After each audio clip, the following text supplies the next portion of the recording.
মধ্যপ্রাচ্যে যুক্তরাষ্ট্রের সামরিক ঘাঁটিগুলোকে এবার সরাসরি নিশানায় নিল ইরান। হামলা পাল্টা হামলা এবং একের পর এক করা হুঁশিয়ারির পর এবার মার্কিন ঘাঁটিগুলোকে নরক যন্ত্রণা ভোগ করার হুমকি দিয়েছে ইরানের ইসলামিক বিপ্লবী গার্ড বাহিনী বা আইআরজিসি। তবে কি মধ্যপ্রাচ্যে যুক্তরাষ্ট্রের সকল ঘাঁটিগুলোকেই এবার মাটির সাথে গুঁড়িয়ে দিবে ইরান?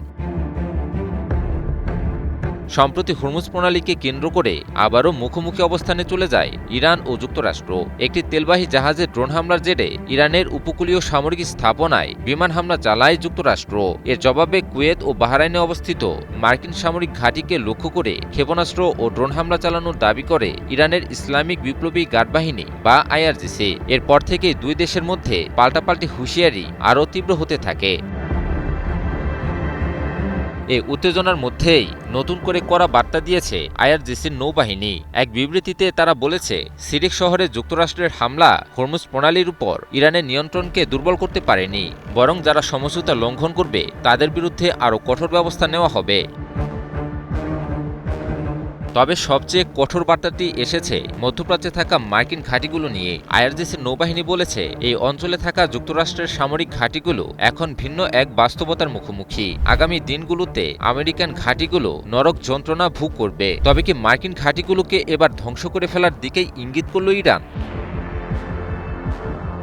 যুক্তরাষ্ট্রের বিরুদ্ধে যুদ্ধ শুরুর পর থেকেই ইরান অব্যাহতভাবে মধ্যপ্রাচ্যে অবস্থিত মার্কিন ঘাঁটিগুলোকে লক্ষ্যবস্তু বানায়। বিভিন্ন প্রতিবেদন থেকে জানা যায়, মধ্যপ্রাচ্যের দেশগুলো বিশেষ করে কাতার, কুয়েত, সৌদি আরব, সংযুক্ত আরব আমিরাত, জর্ডান সহ বিভিন্ন দেশে অবস্থিত প্রায় ২১টি মার্কিন ঘাঁটিকে কোনোটি মারাত্মকভাবে আবার কোনোটি পুরোপুরিভাবে ধ্বংস করে দেয় ইরান।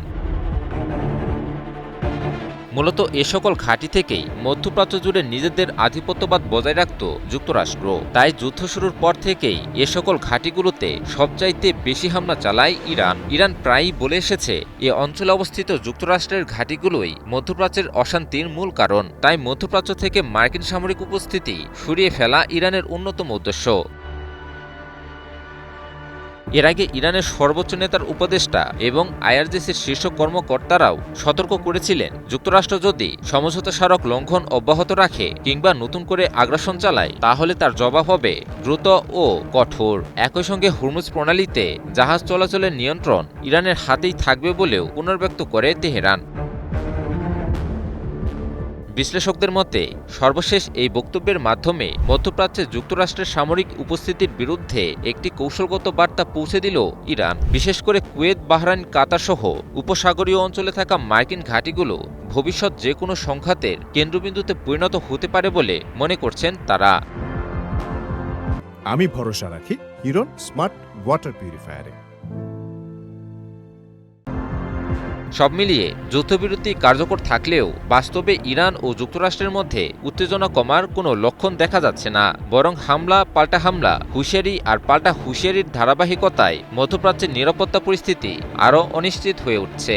এবার মার্কিন ঘাঁটিগুলোর বিরুদ্ধে ইরান যদি সরাসরি অ্যাকশন শুরু করে দেয় তাহলে পরিস্থিতি আরও উত্তপ্ত হয়ে যাবে, তাতে কোনো সন্দেহ নেই। তবে পরিস্থিতি শেষ পর্যন্ত কোন দিকে এগোয় সেটা এখন দেখার বিষয়। ইমন আলী, নিউজ 24।